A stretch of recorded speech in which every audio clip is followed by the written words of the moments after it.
Good morning, Level Up listeners. Welcome back. Today, we're going to build the final pillar of our mental fortress, unshakable self-confidence.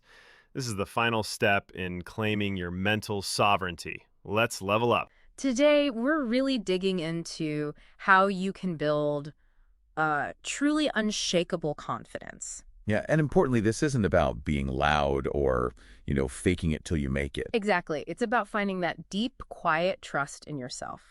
Our mission today. Well, we want to unpack the psychology behind real confidence. And give you a solid, practical exercise you can use right away to build it from the ground up. Let's do it. Okay, so first things first. We need to clear up what real confidence isn't. Because I think, especially now with social media everywhere. Oh, definitely. It's easy to confuse it with just, putting on a good show. Right, that perfect online image, or maybe someone who just talks a lot. But that's not quite it, is it? Not the deep kind, no. Yeah. True, unshakable confidence. It's actually an internal state. It boils down to self-trust. Self-trust. And that self-trust, psychologically speaking, stands on two legs, you could say, two core pillars. Pillars. Okay, what are they? So the first is self-efficacy. That's the belief you have in your own ability to get things done, to succeed at tasks. Ah, the I can do this feeling. Exactly. And the second pillar is self-esteem. This is more about your overall sense of value, your worth as a person. The I am worthy part. That's it. And I guess a lot of people mix those up or maybe focus too much on getting validation for the self-esteem part from outside sources. That's a super common trap. Yeah. Chasing likes or praise. Mm-hmm. It feels good for a moment, sure. But it doesn't last. Right. Real lasting confidence. That comes from building self-efficacy. It comes from doing things, taking action. Through action. Okay, but that leads us straight into this, paradox, doesn't it? The competence loop. Yeah. It's tricky. You often feel you need confidence before you can take action. But the action is exactly what builds the competence, which then builds the confidence. It's a classic catch-22. So how do you break out of that when you're feeling stuck? You've nailed the problem. It feels paralyzing because you think you need the feeling first. But the solution, it's about intentionally breaking that loop. You don't wait for the feeling. You act anyway. But you start small. You build competence and therefore confidence brick by tiny brick. Okay, this sounds like where the practical exercise comes in. Let's unpack that for everyone. It's called the competence stack. That's the one.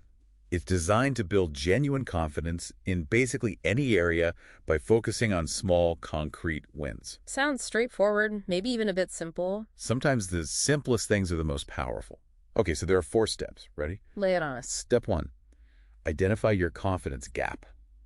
Get specific here, not just, I want more confidence. Right, so maybe something like, I want to feel more confident speaking up in meetings, or... Perfect. Or, I want to actually start my online shop, something tangible. Got it. Okay. Step 1, specific goal. What's next? Step 2, deconstruct the fear. Take that goal, which probably feels big and maybe scary, and break it down. Break it down how small? Into the smallest possible first step. Laughably easy. Something you basically can't fail at. We call it the tiny action or the first brick. Okay, give me an example for the public speaking thing. Maybe just record yourself saying one single sentence on your phone. That's it. One sentence.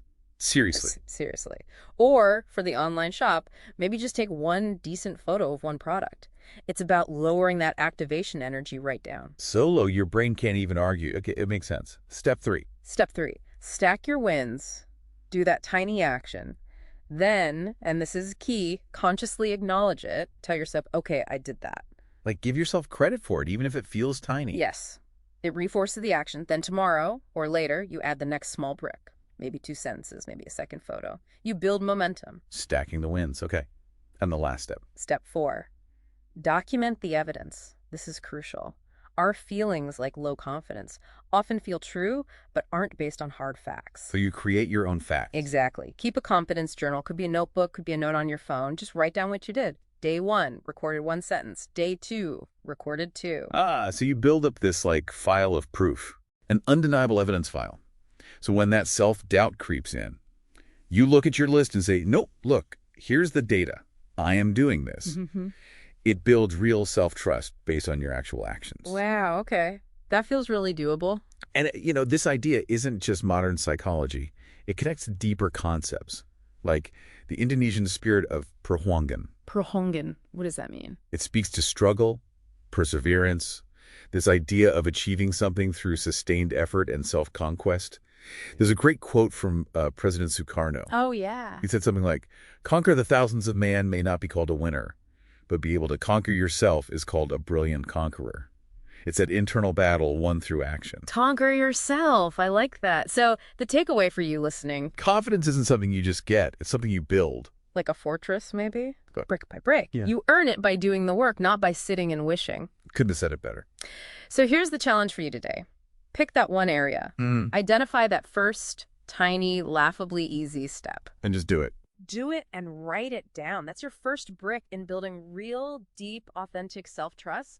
Start stacking. Thank you for joining us on Level Up. On the next episode, we'll talk about how to become the director, not just a spectator, in your own life. Until then, go build your fortress and keep leveling up.